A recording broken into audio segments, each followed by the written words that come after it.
हम लोग पढ़ रहे हैं भारतीय संविधान। भारतीय संविधान का पहला चैप्टर हम लोग संविधान सभा पढ़ चुके हैं और संघ राज्य क्षेत्र को भी पढ़ चुके हैं। यदि दोनों वीडियो आप नहीं देखे हैं तो आप उन्हें भी देख सकते हैं और इस चैनल के माध्यम से आपको प्रत्येक सब्जेक्ट का थ्योरी क्लासेस फ्री मिलती रहेंगी। तो आज के वीडियो में हम लोग तीसरा टॉपिक नागरिकता के बारे में पढ़ेंगे। सिटीजनशिप। सिटीजनशिप का उल्लेख भारतीय संविधान के भाग 2 में किया गया है और अनुच्छेद कहां से कहां तक, तो 5 से लेके 11 तक। भारत में किस प्रकार की नागरिकता है, तो एकल नागरिकता है। और एकल नागरिकता का अर्थ होता है कि कोई भी व्यक्ति सिर्फ भारत का नागरिक होगा, किसी राज्य का नहीं होगा। कहने का मतलब कि हमारे देश में वर्तमान टाइम में 28 राज्य और 8 केंद्र शासित प्रदेश हैं। तो इन राज्यों के हम निवासी होते हैं, नागरिक नहीं होते हैं। नागरिक सिर्फ हम भारत के होते हैं। अमेरिका में तो दोहरी नागरिकता है, केंद्र की अलग है और राज्य की अलग है। वर्तमान समय में प्रत्येक देश में 2 प्रकार के नागरिक होते हैं। कौन कौन? उस देश के मूल नागरिक होते हैं और विदेशी नागरिक होते हैं। विदेशी नागरिक भी 2 प्रकार के होते हैं, विदेशी मित्र और विदेशी शत्रु। मतलब मित्र देश के जो नागरिक होते हैं वो विदेशी मित्र, और जो शत्रु देश के नागरिक होते हैं वो विदेशी शत्रु होते हैं। केवल भारतीय नागरिकों को प्राप्त होने वाले कुछ अधिकार हैं। उन अधिकारों को पेपर में सीधे सीधे पूछ लिया जाता है। उन अधिकारों को हम लोग आगे देख लेते हैं। तो ये 4 प्रकार के अधिकार हैं जो केवल भारतीय नागरिकों को ही मिलते हैं। पहला, भारत का सर्वोच्च पद प्राप्त करने का अधिकार केवल भारतीय नागरिकों को है। संवैधानिक पद प्राप्त करने का भी अधिकार केवल भारतीय नागरिकों को है। चुनाव लड़ने का भी अधिकार और मतदान करने का भी अधिकार केवल भारतीय नागरिकों को है। और ये अधिकार किन आर्टिकल्स के द्वारा मिलते हैं, तो 15, 16, 19, 29, 30 ये 5 आर्टिकल हैं जो कि केवल और केवल भारतीय नागरिकों को ही अधिकार देते हैं।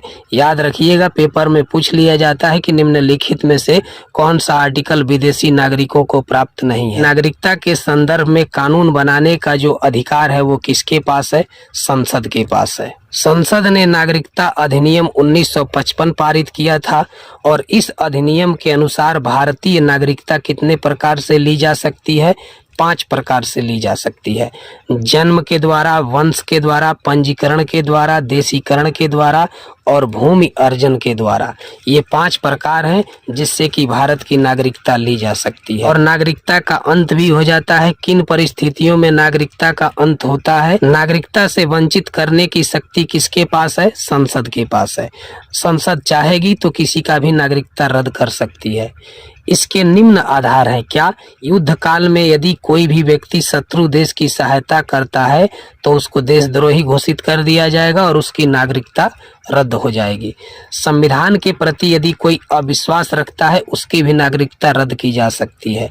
स्वेच्छा से भारत की नागरिकता यदि कोई छोड़ता है तो उसकी भी नागरिकता रद्द हो जाएगी। यदि कोई व्यक्ति दूसरे देश का नागरिकता ग्रहण करता है तो दूसरे देश की नागरिकता ग्रहण करते ही भारत की नागरिकता क्या हो जाती है? समाप्त हो जाती है। बिना सूचना दिए लगातार यदि कोई 7 वर्षों से भारत से बाहर रह रहा है और भारत सरकार को इसकी जानकारी नहीं है तो उसकी भी नागरिकता रद्द की जा सकती है। जब हमारा संविधान लागू हुआ उस समय से ही भारत में किस तरह से नागरिकता प्राप्त हुई उनके बारे में भी हम लोग पढ़ते हैं, क्योंकि इन सभी आर्टिकल से पेपर में प्रश्न पूछ लिए जाते हैं। सबसे पहले देखते हैं आर्टिकल 5 के बारे में। क्या बताया गया इसमें? संविधान लागू होने के समय व्यक्ति का जन्म यदि भारत में हुआ हो या उसके माता और पिता का जन्म भारत में हुआ हो या संविधान लागू होने से 5 वर्ष पहले से, अर्थात हमारा संविधान 26 जनवरी 1950 को लागू हुआ, तो यदि कोई 1945 से भारत में रह रहा था तो उसको स्वतः ही नागरिकता मिल गई। और अनुच्छेद 6 में क्या है? तो अनुच्छेद 6 में बताया गया है कि पाकिस्तान से भाग के यदि कोई भारत आया तो उसको किस तरीके से नागरिकता मिलेगी, इसका उल्लेख किया गया है। और ठीक इसके विपरीत अनुच्छेद 7 में बताया गया है। अनुच्छेद 7 में यह कहा गया है कि भारत से यदि कोई पाकिस्तान जाता है तो उसकी नागरिकता के लिए क्या क्या प्रावधान है, ये अनुच्छेद 7 में है। ये दोनों कंफ्यूज करते हैं, तो आप इस तरह याद कर सकते हैं। 6 और 7 में क्या है? तो 6 में यह बताया गया है कि पाकिस्तान से कोई भारत आया उसके लिए है, और साथ में ये बताया गया है कि भारत से कोई पाकिस्तान जाता है उसके लिए प्रावधान है।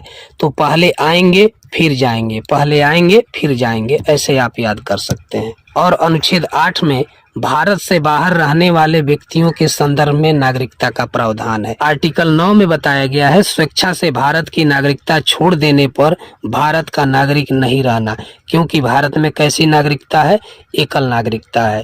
और अनुच्छेद 10 में क्या है, नागरिकता के अधिकार का बने रहना, मतलब किन परिस्थितियों में नागरिकता का अधिकार बना रहता है, ये आर्टिकल 10 में बताया गया है। आर्टिकल 11 में बताया गया है कि नागरिकता के संदर्भ में कानून बनाने की शक्ति किसके पास है, संसद के पास है। दोस्तों वीडियो कैसी लगी है, यदि आपको अच्छी लगी हो तो चैनल को सब्सक्राइब कर लीजिएगा।